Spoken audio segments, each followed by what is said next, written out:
The scene begins with Queen Cain, who is asking Captain Gossett to prepare the armies for the war against Trivantes. In the course of their conversation, Lord Harlan signals Magra that the Trivantes have contacted them and want to meet. Later, Magra visits Queen Cain alone and suggests she find a way to defeat the Trivantes without losing a single life. If she succeeds, the people will start loving her. After a bit of thinking, Cain finally agrees, but she refuses to engage in negotiations with the common politicians, so Magra offers to act as her emissary. As Magra is about to leave, Cain says that the treaty will require the Trivantes to make a formal apology and reparations for the attack on Kanzua. Magra is taken aback by the demands, as she knows that the Trivantes will never agree to something they haven't done. She tries to convince her sister to think of another way, but the latter has made up her mind. Later, Coffin approaches Toad while he is practicing his fighting techniques. Coffin offers to practice with him, but Toad replies that he only fights with troops. Despite this, Coffin strikes him from behind,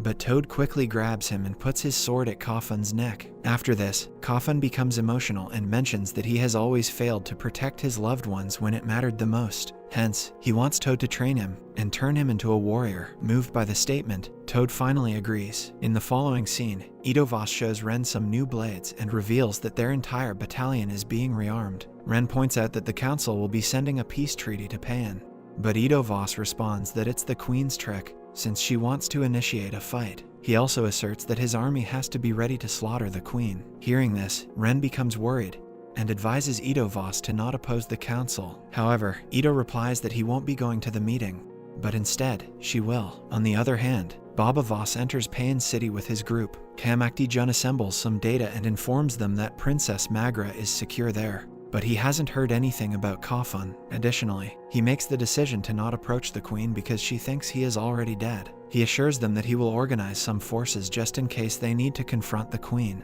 Before leaving, he tells Baba Voss to be cautious because he is now in the Queen's domain. After that, Baba Voss tells Paris to stay outside, while he and Hanua go in search of Magra. Just then, the guards stop them at the entrance, hence, Baba Voss is forced to subdue them. He then enters the palace and starts screaming for Magra, while some guards quickly surround him. Fortunately, Magra comes downstairs and tells the guards to stand down. Finally, the family is reunited. However, the reunion doesn't last long as Lord Harlan steps in and announces himself as Magra's new husband. This enraged Baba Voss and he threatens to cut off his throat if he doesn't stop talking. Just then, the Queen arrives there and embraces Hanua while Magra tells Baba Voss to keep his temper. The Queen then extends an invitation for dinner, celebrating the family reunion. During the dinner, the Queen exposes that Baba Voss is a slaver, so Harlan makes fun of him. Additionally, she antagonizes Magra by bringing up her multiple husbands, but Paris counters that Magra has dedicated her entire life to caring for Baba Voss and her children. Meanwhile, Tamakti Jun visits Toad and inquires if he remembers him. Toad is alarmed since the Queen said Tamakti Jun committed suicide. Tamakti Jun replies that the Queen always had an issue with truth. Elsewhere at the dinner, Queen Cain makes it known that Magra wants to sign a peace agreement with Trivantes. Hearing this, Baba Voss asserts that the Trivantes won't consent to the peace deal, as they have never bowed their heads to anyone. Despite the odds stacked against them, Magra chooses to attempt the peace deal. Hanua asks her to accompany her,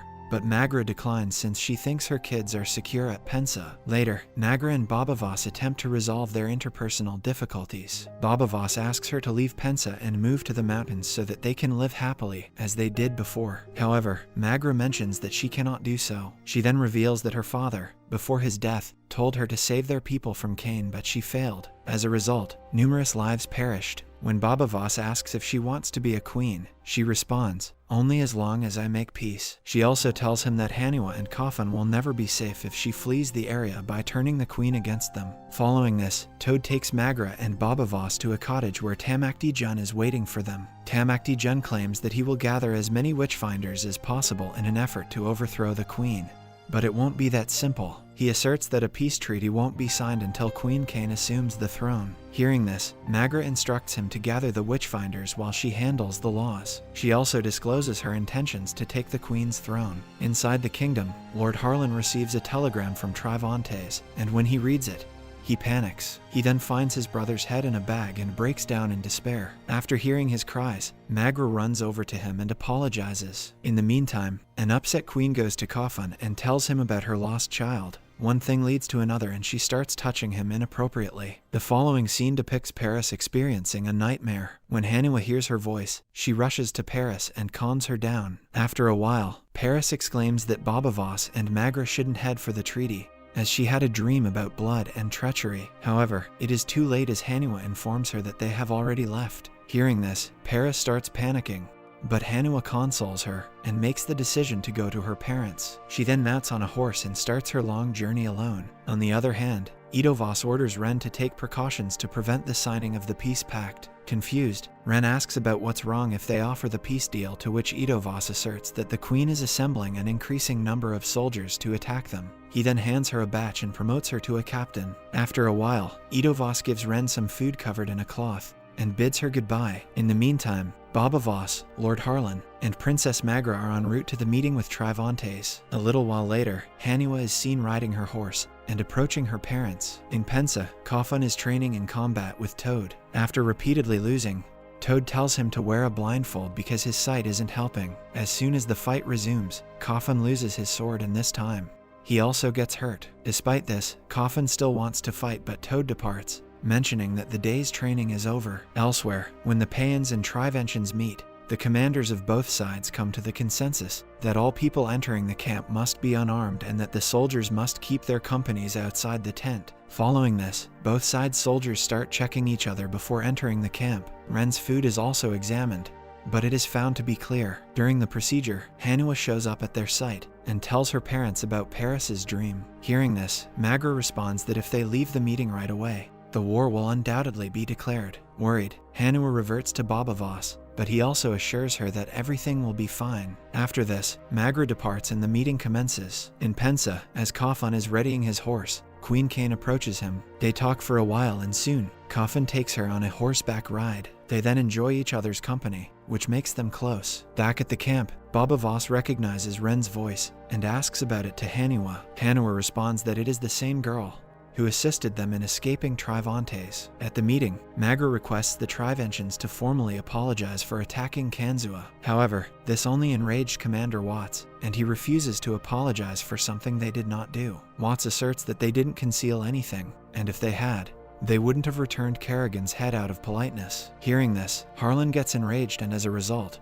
he attacks Watts, prompting the meeting to be terminated. In the next scene, Magra accuses Harlan of destroying their chance for a peaceful settlement. However, Harlan assures her that they still have a shot. He then reveals that he has scheduled a personal meeting with Ambassador Scopus. He says that they will discuss the terms of peace in the evening, and then pretend to discuss the same thing again at the table the next morning. Everyone agrees to the plan, but Babavos forbids Harlan from going to the meeting, as he may create a ruckus again. When Harlan disagrees, the two start bickering. Annoyed at her husband's immature behavior, Magra stops the duo and explains her strategy. She mentions that all three of them will attend the meeting, but Harlan is not permitted to speak or else Babavos will deal with him. Later, when Ren opens her food, she finds a knife inside. She then exits the building and meets Haniwa. Soon, the two of them ascend to the top of an abandoned building and begin conversing. Haniwa talks about how much she missed Ren after they split up. After this, the two become emotional and promise to not attack each other, even if their tribes go to war. They then embrace each other and make out. In the meantime, Magra persuades Scopus in the meeting,